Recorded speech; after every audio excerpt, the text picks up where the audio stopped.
Reka ngushimire ugiye gukurikirana aya mateka. Ni amateka y'umwamikazi wa nyuma w'u Rwanda rwagize, yitwa Rosalie Gicanda.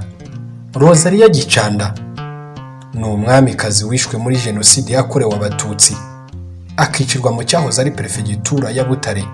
Niwe mwamikazi wa nyuma u Rwanda rwagize mu mateka yarwo, akaba yari umugore w'umwami Mutara wa gatatu Rudahigwa. Nta wundi mwamikazi wabayeho nyuma ye, kuko umwami Kigeli wa gatanu Ndahindurwa wabaye umwami wa nyuma w'u Rwanda atigeze ashaka, ndetse yatanze ari ingaragu ku myaka 80 y'amavuko. Rosalie Gicanda yavukiye i Rwamagana mu mwaka w'1928. Yakuze ari umukobwa muremure, benshi bemeza ko yari mwiza kandi yarangwaga n'ikinyabupfura n'isoni nyinshi. Ibi byagaragaye cyane mu muhango wo gutoranya umwamikazi. Ni ukuvuga wagombaga kuba umugore w'umwami hari ku ngoma ya Mutara wa gatatu Rudahigwa. Ubwo habaga umuhango wo gutoranya umwamikazi, icyo gihe abakobwa bose bari batoranyijwe bagombaga guca imbere y'umwami Rudahigwa bambaye uko bavutse. Ariko ageze kuri Gicanda araturika ararira bitewe n'uko yashoboraga kubyihanganira, ndetse ibi bikaba ari byo byatumye umwamikazi Rudahigwa amuhitamo bitewe n'imico ye myiza. Tariki ya 13 Mutarama 1942 nibwo Rosalie Gicanda yashyingiranwa n'umwami Mutara wa gatatu Rudahigwa waje kubatizwa agahabwa izina rya yakorewe.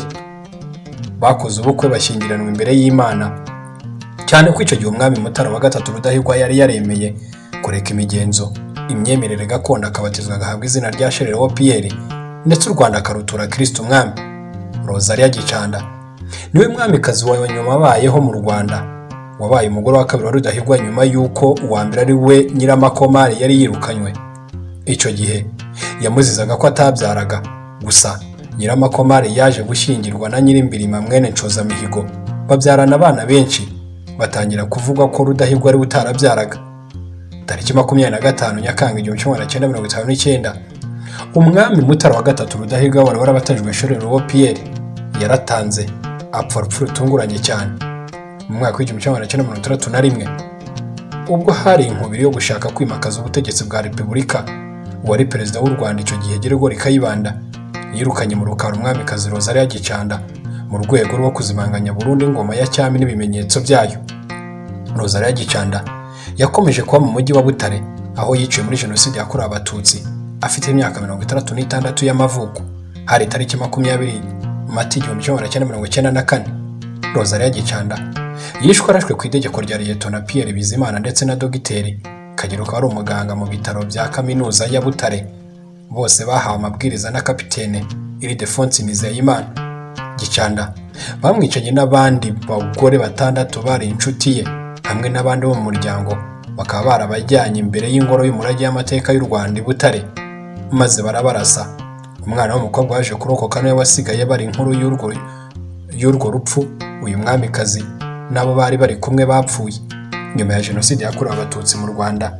Liyetona Nzeyimana Pierre n'umusirikare muto witwa Royce Mazimpaka bahamijwe n'urukiko rwa gisirikare icyaha cyo kwica umwamikazi Rosalie Gicanda, maze Liyetona Bizimana ahita akatirwa igihano cyo gupfa cyari cyemewe mu Rwanda icyo gihe, naho Mazimpaka akatirwa igifungo cya burundu. Tariki 6 Ukwakira 2009 kapitene Ildefonsi Nizeyimana wahoze ukuri ibiro by'ubutasi, akaba yari n'umwe mu bahigwaga cyane ku byahoze ari ibyaha bya Jenoside, yafatiwe i Kampala mu gihugu cya Uganda, maze ashyikirizwa urukiko mpanabyaha rwari rwarashyiriweho u Rwanda rwakoraga Arusha muri Tanzania. Tariki 19 Kamena 2012 ahamwe n'icyaha cyo gutanga igitegeko ryo kwica umwamikazi Rosalie Gicanda kimwe n'ubundi bwicanyi bwakozwe muri Jenoside yakorewe Abatutsi, ahita akatirwa igifungo cya burundu. Urwunge rw'amashuri rwa Maternité i Nyanza tariki 20 Mata 2012 ubwo habaga umuhango wo kwibuka ku nshuro ya 18 umwamikazi Rosalie Gicanda. Musenyeri Anakereti yashimangiye uburyo Rosalie Gicanda yaranzwe n'ubupfura no kwicisha bugufi, kwiyoroshya no kumva buri wese ko yakumbura icyubahiro cy'uyu mwamikazi, ndetse agasabana na rubanda rugufi. Yasobanuye uburyo yari umuntu wakundaga gusenga uko bwije n'uko bukeye. Ibyo bikaba bizwi cyane. Ababikira bari bari kumwe mu muryango w'abene bikira bahoranaga nawe.